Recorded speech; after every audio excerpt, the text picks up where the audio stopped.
I have always found solace in the rhythm of order, papers stacked neatly, the soft whir of an archival machine, the methodical click of my keyboard. The Pentagon's archival department wasn't a glamorous position by any stretch, but it suited me. It was a quiet corner of chaos, a sanctuary where history rested under layers of dust and bureaucracy. My name is Elliot Gray, and until 3 weeks ago, I believed I was a mere custodian of forgotten records. That day started like any other. The fluorescent lights hummed overhead, and my desk was cluttered with files labeled in cryptic codes only I seemed to understand. A requisition request had come in from an agency so obscure it barely had an acronym. They were searching for a file, F1067AX, dated sometime during the 1940s. The file wasn't where it should have been. My initial search yielded nothing, but curiosity, as always, got the better of me.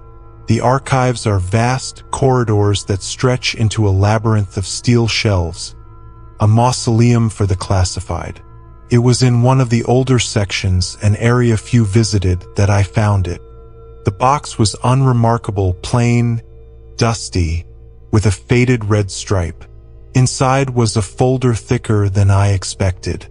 A series of grainy photographs caught my eye first.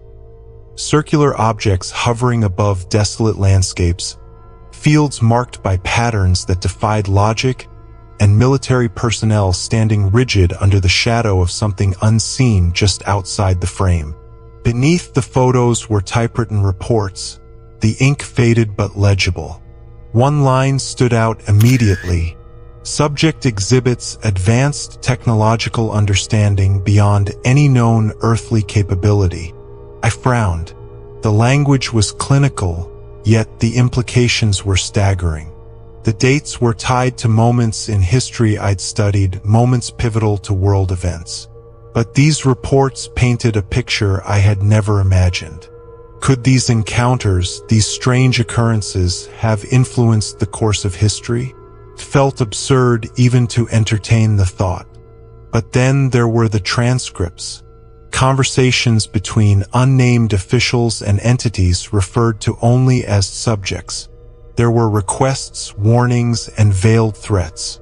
One line in particular made my stomach turn.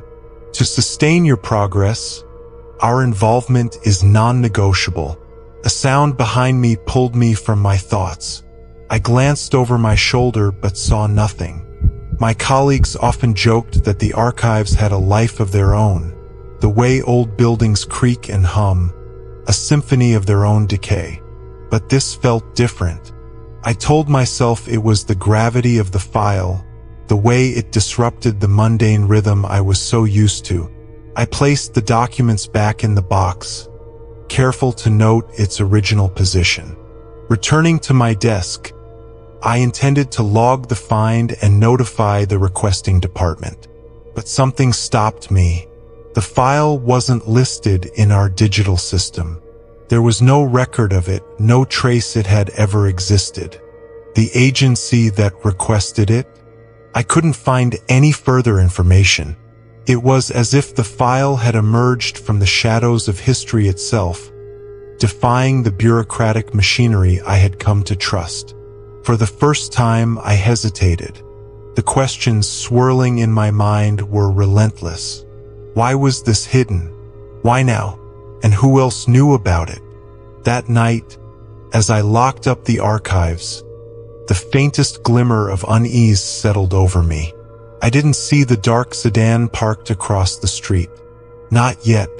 I returned to the archives the following day, unsettled but unwilling to admit it. My steps echoed through the long, sterile halls as I tried to focus on the routine tasks awaiting me.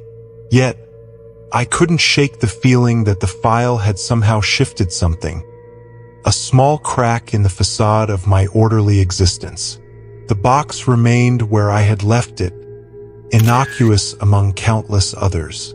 I debated for a long moment whether to look inside again. Curiosity won out as it always did.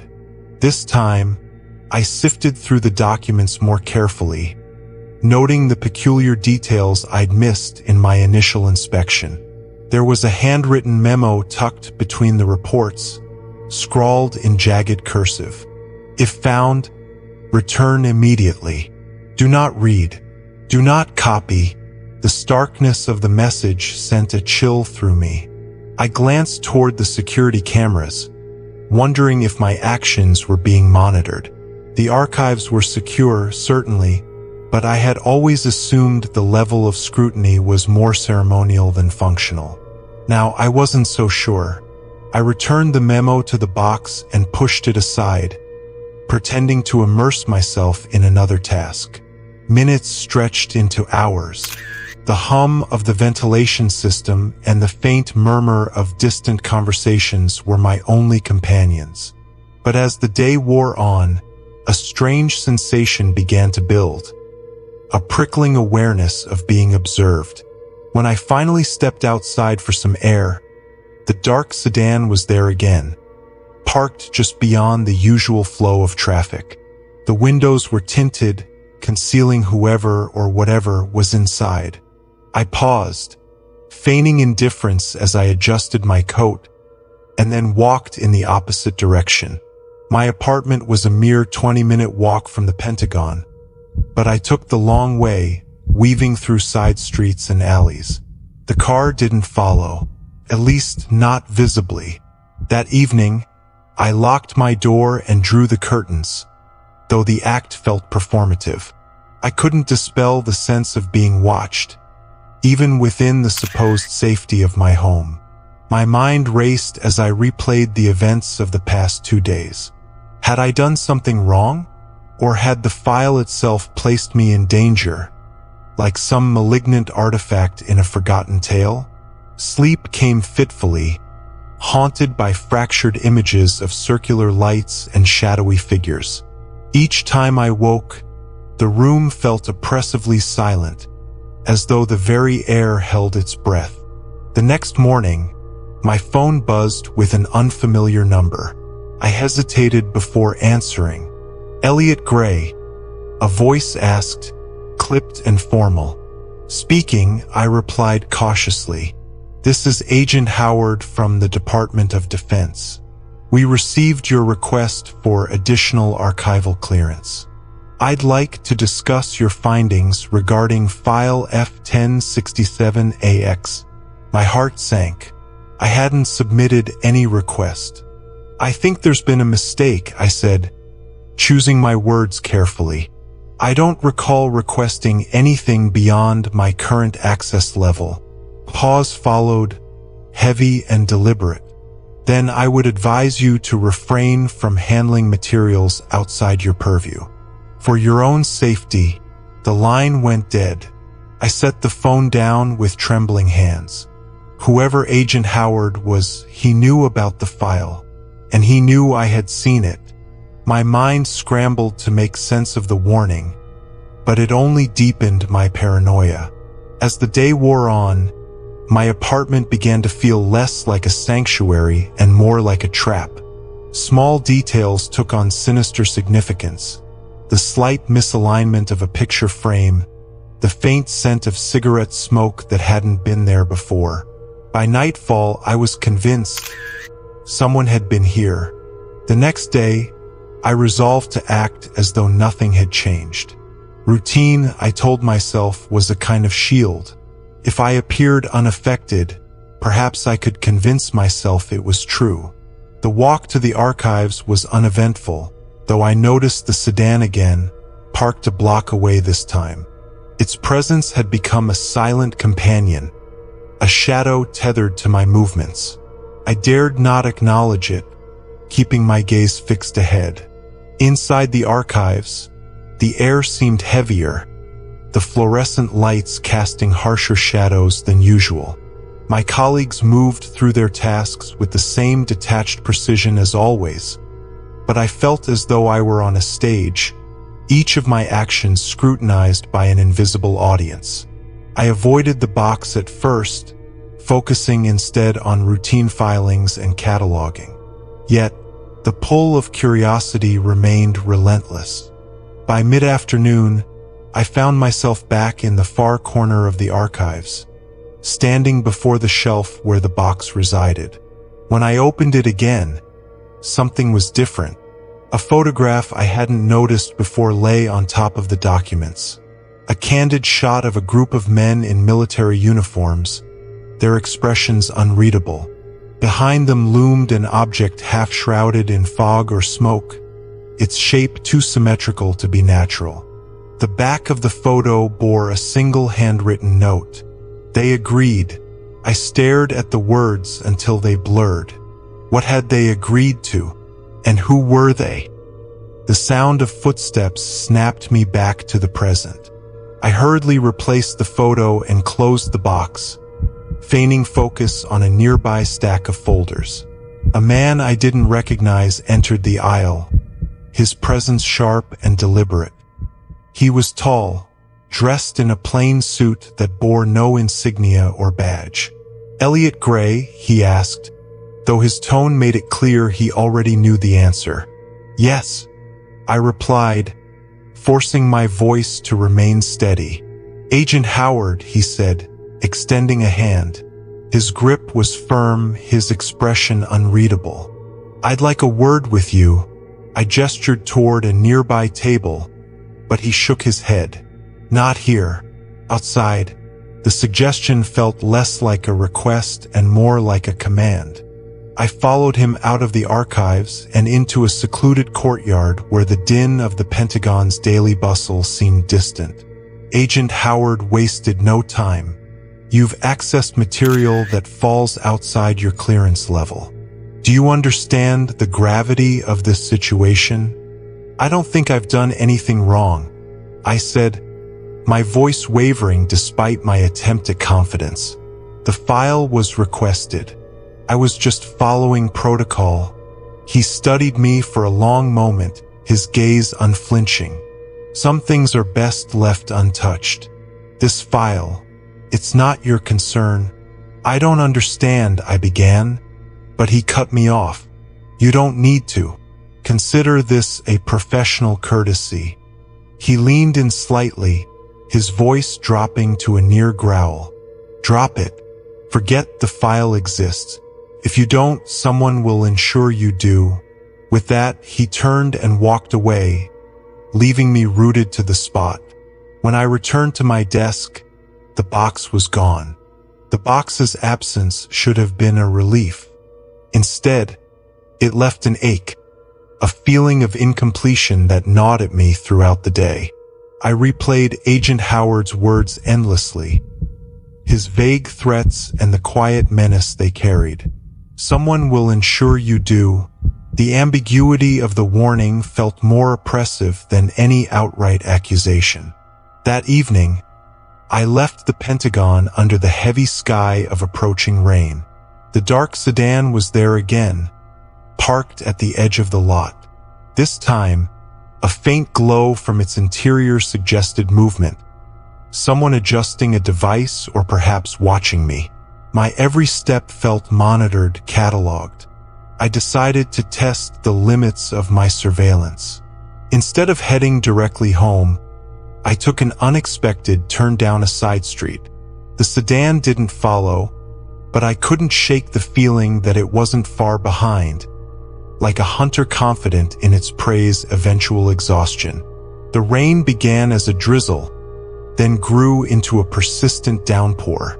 By the time I reached my building, my clothes clung to me, and my thoughts were as clouded as the fogged glasses perched on my nose. I fumbled with the lock and stepped into my apartment, instinctively checking the space for anything out of place. Everything appeared untouched until I noticed my desk. The top drawer, where I kept a small notebook for stray thoughts, was ajar. I could have sworn I'd closed it that morning. I sat heavily in the chair, pulling the drawer open to find the notebook exactly where I'd left it. Still, I flipped through its pages, half expecting to find some intrusion. A note, a warning, a sign. There was nothing, and yet, The sense of unease persisted. I went to the window, peering out between the slats of the blinds. The sedan was there again, idling in the distance. I considered calling the police, but what could I say? That I'd read a file I shouldn't have and now suspected I was being watched? Even to myself, the explanation felt flimsy, paranoid. The rain continued into the night, a steady rhythm against the window pane. I tried to lose myself in a book, but the words refused to hold meaning. My mind kept drifting back to the photograph, the cryptic note. They agreed to what, and with whom?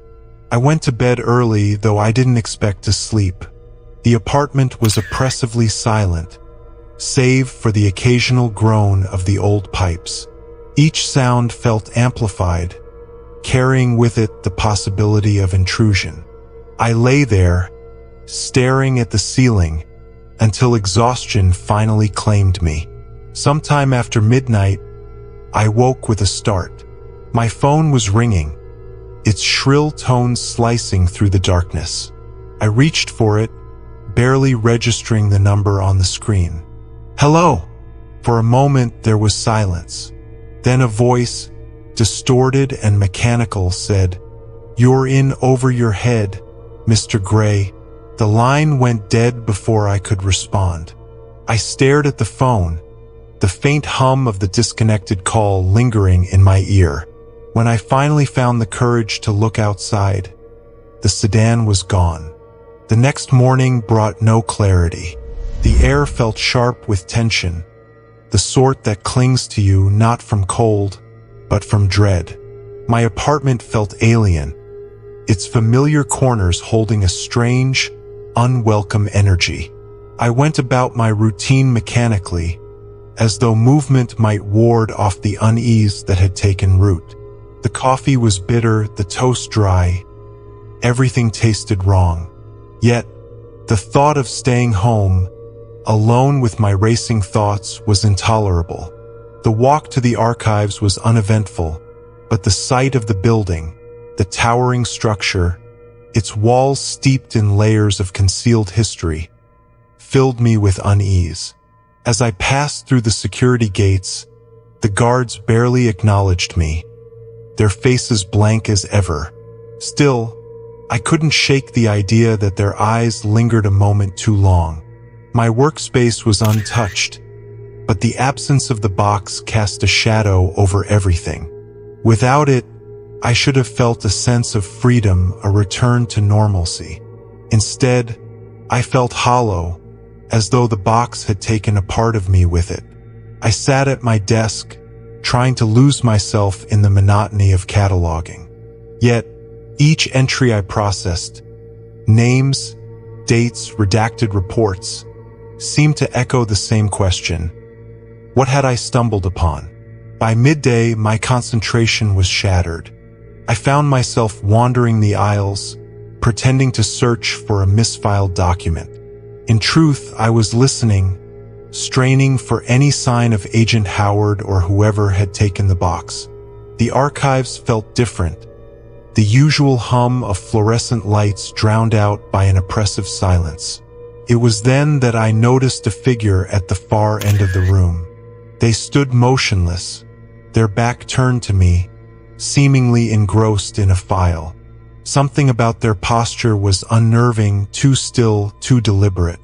I stepped closer, my footsteps soft on the worn linoleum.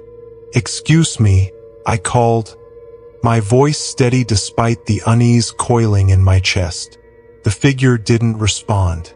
When I reached the end of the aisle, they were gone. No sound, no movement, just the faint scent of something metallic lingering in the air. I returned to my desk, my pulse racing. The rest of the day passed in a haze. Every noise, the rustle of papers, the hum of the HVAC system, felt amplified, each sound a potential threat. As evening approached, I considered leaving early, but the thought of returning to my apartment offered little comfort. Instead, I lingered, pretending to work as the room emptied of its usual occupants. By the time I finally left, the sun had dipped below the horizon, casting the city in long shadows. The walk home was quiet, the streets deserted. Yet, I couldn't shake the feeling that I was not alone. Each step I took seemed mirrored by another, softer, just out of sync with my own. I stopped abruptly, turning to face the empty sidewalk behind me. Nothing. When I reached my building, I glanced over my shoulder one last time.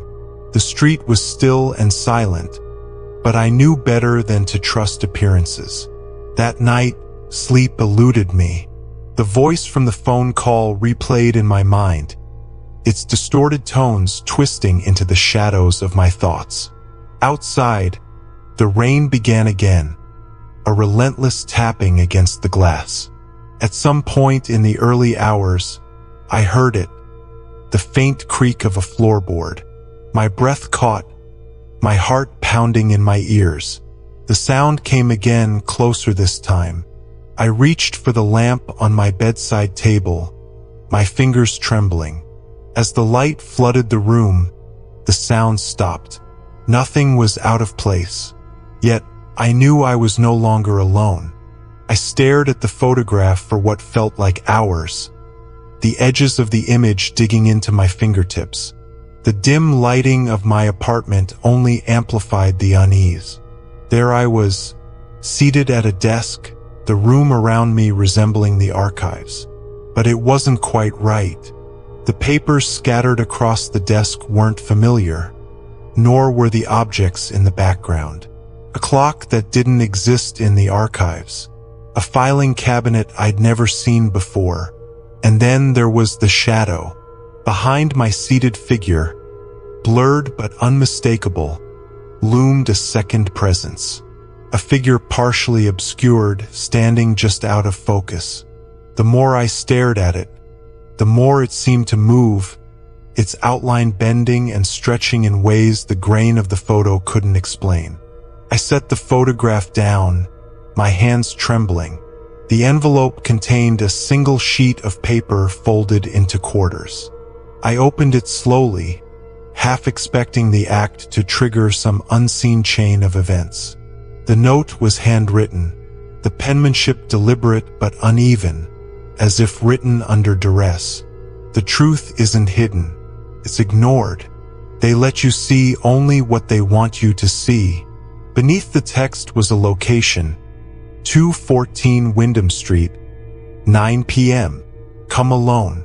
I glanced at the clock. It was already 8:30. Every rational instinct screamed at me to destroy the photograph, the note, everything, and pretend this never happened. But the part of me that had opened the box in the archives, the part that had ignored Agent Howard's warning, was louder. I grabbed my coat and left the apartment without another thought. The city was quieter than usual, the streets dark and sparsely populated. Wyndham Street was a forgotten corner of the city, lined with abandoned warehouses and empty storefronts. The air carried the faint scent of rust and decay. When I reached the address, the building was exactly what I expected. A derelict structure, its windows boarded up, its facade covered in graffiti. The door was ajar, a sliver of light spilling onto the cracked pavement. I hesitated. Every step had felt like surrender, as if I were willingly walking into some trap. But the photograph burned in my pocket, its existence demanding answers. I stepped inside. The space was vast, the air heavy with the smell of damp wood and mildew. A single bulb swung from the ceiling, casting shifting shadows across the room. You came. The voice startled me. A man emerged from the shadows, his face half lit by the swaying light. It was the same man who had given me the envelope. "What is this?" I asked, my voice steadier than I felt. "You've seen them, haven't you?" he said, ignoring my question. "In the files. The ones they pretend don't exist. I didn't answer. They're not hiding the truth, he continued, stepping closer. They're letting it out piece by piece, feeding it to people like you, people who can't resist looking deeper. What do you want from me? To stop pretending you can escape this, he said, his voice rising. You've already seen too much. They've already noticed you. A noise echoed from deeper in the building. A metallic clang, sharp and sudden. The man's head snapped toward the sound, his expression darkening. We don't have much time, he said, his voice low. They're here. Who? I demanded. He didn't answer. Instead, he shoved a bundle of papers into my hands. You want answers? Take these. But remember, once you know the truth, you can't unsee it. Before I could respond, the light bulb above us shattered, plunging the room into darkness. I felt him push me toward the door. Go! I stumbled into the night, clutching the papers tightly as a chorus of sounds erupted behind me. Footsteps, the scrape of metal, and something else, something inhuman. I didn't look back. I didn't stop running until I reached the main road. My lungs burned, my heart thundering against my ribs.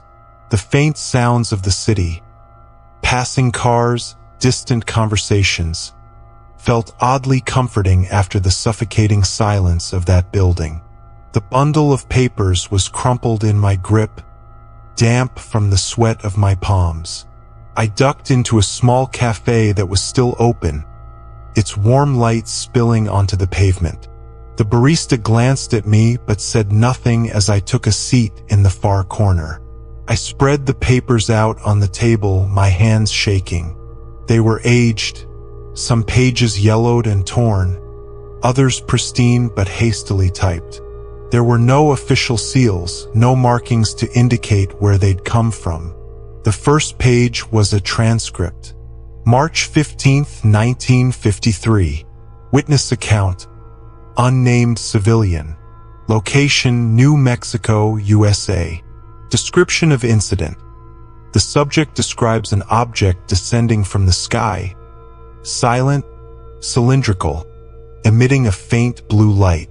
The object hovered for several minutes before disappearing at an impossible speed.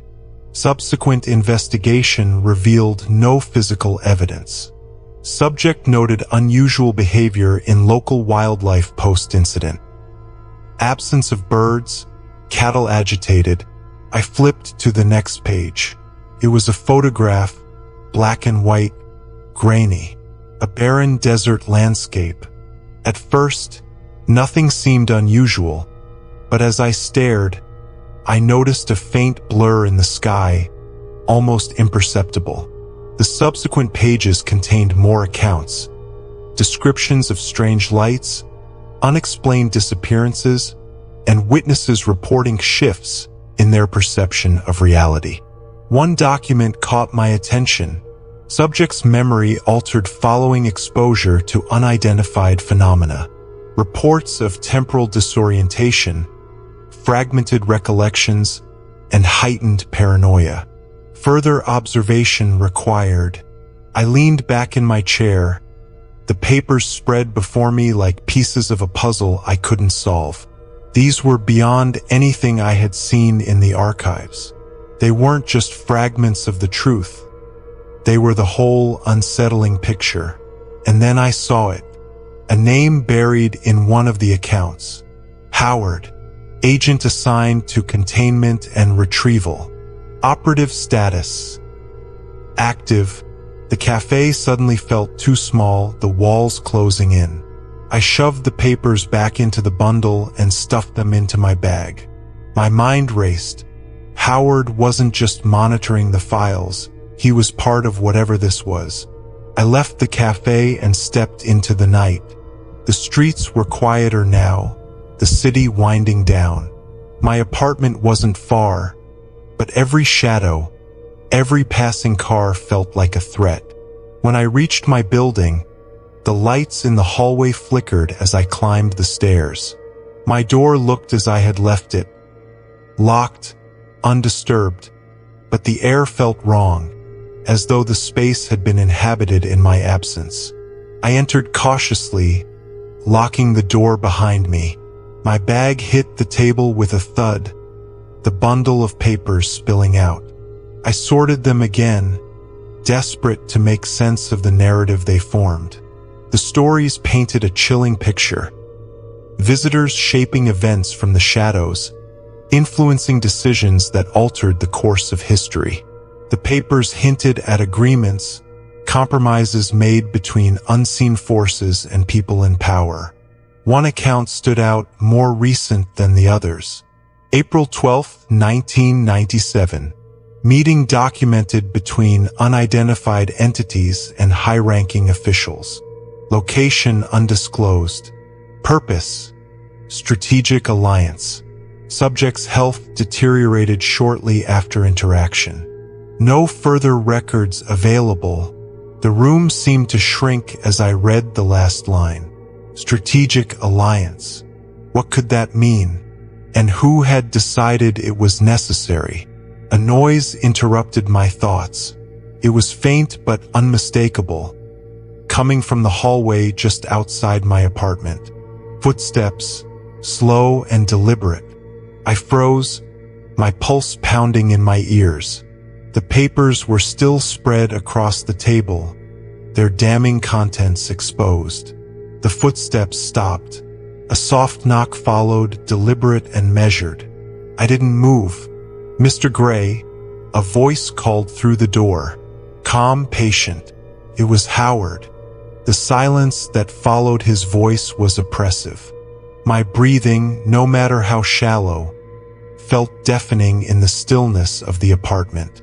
"Mr. Gray," Howard called again, his tone almost cordial. "I believe you have something that doesn't belong to you." My mind raced.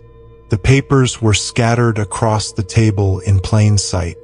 If I was caught with them, there would be no explaining, no bargaining. They would take everything, maybe even me. I forced myself to move, inching toward the bundle. My hands trembled as I hastily gathered the papers and shoved them into my bag. "I know you're in there," Howard said, his voice steady, deliberate. "Let's not make this more complicated than it needs to be." The doorknob rattled slightly, and I felt a cold sweat break out across my forehead. He wasn't breaking the door down. Not yet. This was a game, a strategy to wear me down. I scanned the room for an exit, any possible escape. The window. It was a 4-story drop, but the fire escape was just within reach. Howard knocked again, the sound reverberating through the room like a death knell. I grabbed the bag and moved to the window, careful to keep my steps quiet. The latch stuck for a moment, and I thought I might scream from the tension, but finally, it gave way. The night air hit my face as I climbed out, my feet searching blindly for the rusted rungs of the fire escape. I didn't look down. I couldn't afford to. "Mr. Gray," Howard's voice came again, this time sharper, with a hint of irritation. "This is your last chance to cooperate." The fire escape groaned under my weight, but I kept moving. The bag bounced against my side as I descended, each step feeling more precarious than the last. When I reached the alley, I broke into a run, not daring to glance back. The city felt darker, more menacing, as though it had conspired to swallow me whole. I made it several blocks before I stopped to catch my breath. My hands clutched the bag like a lifeline, my heart pounding as though it might burst. And then I saw them. Across the street, parked under a flickering street lamp, was a black sedan. Its windows were tinted, impenetrable. Even from this distance, I could feel the weight of its presence, the silent threat it carried. I ducked into a side street, trying to stay in the shadows. The papers in my bag felt heavier with each step, as though they were pulling me deeper into this nightmare. The streets blurred together as I ran, my mind consumed with thoughts of what I had seen, what I had read. The documents weren't just a record of strange events.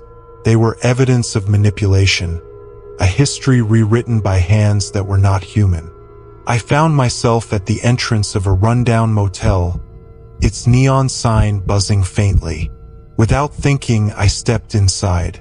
The clerk didn't even look up as I handed over cash for a room. The door to the room shut behind me with a dull thud, and I slid the bolt into place. My legs gave out, and I collapsed onto the bed, the bag still clutched against my chest. I spread the papers out again, my eyes scanning the words as though they might offer some kind of answer. But the more I read, the less sense it all made. The documents spoke of timelines diverging, events happening twice but with different outcomes. One phrase stood out, repeated across several pages. The experiment continues. The experiment. Was that what all of this was? An experiment with humanity as the unwitting subjects. A soft noise pulled me from my thoughts. A shuffle, just outside the window. I froze, my eyes darting to the curtain. The shadow of a figure passed by, slow and deliberate. They had found me. The silence that followed his voice was oppressive. My breathing, no matter how shallow, felt deafening in the stillness of the apartment. "Mr. Gray," Howard called again, his tone almost cordial. "I believe you have something that doesn't belong to you." My mind raced. The papers were scattered across the table in plain sight. If I was caught with them, there would be no explaining, no bargaining. They would take everything, maybe even me. I forced myself to move, inching toward the bundle. My hands trembled as I hastily gathered the papers and shoved them into my bag. "I know you're in there," Howard said, his voice steady, deliberate. "Let's not make this more complicated than it needs to be." The doorknob rattled slightly, and I felt a cold sweat break out across my forehead. He wasn't breaking the door down. Not yet. This was a game, a strategy to wear me down. I scanned the room for an exit, any possible escape. The window. It was a 4-story drop, but the fire escape was just within reach. Howard knocked again, the sound reverberating through the room like a death knell. I grabbed the bag and moved to the window, careful to keep my steps quiet. The latch stuck for a moment, and I thought I might scream from the tension, but finally, it gave way.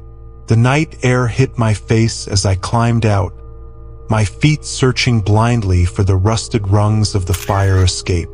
I didn't look down. I couldn't afford to. "Mr. Gray," Howard's voice came again, this time sharper, with a hint of irritation. "This is your last chance to cooperate." The fire escape groaned under my weight, but I kept moving. The bag bounced against my side as I descended, each step feeling more precarious than the last. When I reached the alley, I broke into a run, not daring to glance back. The city felt darker, more menacing, as though it had conspired to swallow me whole. I made it several blocks before I stopped to catch my breath. My hands clutched the bag like a lifeline, my heart pounding as though it might burst. And then I saw them. Across the street, parked under a flickering street lamp, was a black sedan. Its windows were tinted, impenetrable.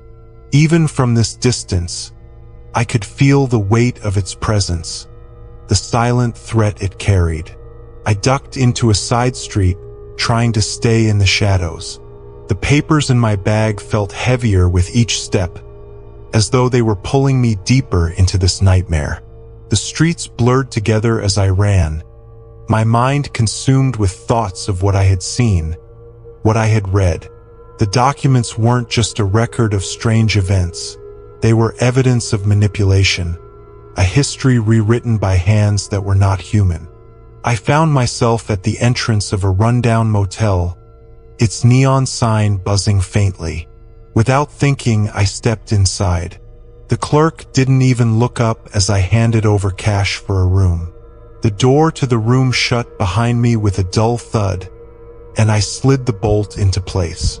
My legs gave out, and I collapsed onto the bed, the bag still clutched against my chest. I spread the papers out again, my eyes scanning the words as though they might offer some kind of answer. But the more I read, the less sense it all made. The documents spoke of timelines diverging, events happening twice but with different outcomes. One phrase stood out, repeated across several pages. The experiment continues. The experiment. Was that what all of this was? An experiment with humanity as the unwitting subjects. A soft noise pulled me from my thoughts. A shuffle, just outside the window. I froze, my eyes darting to the curtain. The shadow of a figure passed by, slow and deliberate. They had found me. The shadow lingered outside the window for what felt like an eternity. My breath caught in my throat, my pulse pounding so loudly I thought it might betray me. Then, just as suddenly as it had appeared, it was gone. I didn't dare move for several minutes, straining to hear any sound over the hum of the motel's ancient heating system. When nothing came, I finally turned my attention back to the papers strewn across the bed. One document caught my eye, a memorandum marked with a symbol I hadn't seen before. It detailed a final phase of some project, referred to only as the quiet resolution. The words blurred together, but the meaning was unmistakable. The eradication of dissent, the silencing of anyone who knew too much. I was never meant to see this. A faint knock on the door shattered my focus. It was soft, almost polite, but it sent ice through my veins. "Mr. Gray," came a familiar voice, Howard's. I didn't respond. My mind raced, searching for an escape that didn't exist. The window led to a dark alley, but I knew they'd have the exits covered. "Open the door, and we can resolve this without incident," Howard continued. Without incident. I almost laughed at the absurdity of it. There was no way this ended well for me. I looked at the papers one last time, their secrets laid bare before me. What was it all for?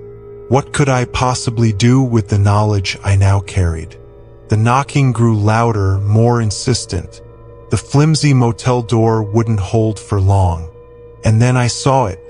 The old motel Bible sitting untouched on the nightstand. It was a desperate idea, but it was all I had. I stuffed the documents inside the hollowed-out cavity of its pages, slamming the cover shut. The door burst open just as I shoved the Bible back onto the shelf, its spine blending seamlessly with the others. Howard stepped in, flanked by two men whose faces were as expressionless as mannequins. "Where are they?" he demanded, his calm veneer cracking for the first time. "I don't know what you're talking about," I replied, my voice steadier than I expected. He stepped closer, his eyes narrowing. For a moment I thought he might strike me, but instead he gestured to the other men. They began tearing the room apart, flipping the mattress, ripping open drawers. I stood there, frozen, as they searched. The seconds stretched into an eternity, but they didn't find the papers. Finally, Howard turned back to me, his expression unreadable. "This isn't over," he said, his voice low and measured.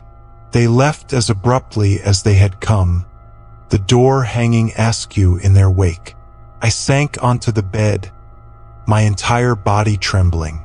I had survived, but I knew it was only temporary. The truth wasn't safe with me. I left the motel before dawn, leaving the Bible behind. Whoever found it, another desperate soul or perhaps someone curious enough to open its pages, would inherit the burden of the truth. As I walked into the gray light of morning, I realized I would never have peace again. The weight of what I had seen, what I had read, would haunt me for the rest of my life. Some truths are too dangerous to share, and some I now understood are better left buried. The experiment continues,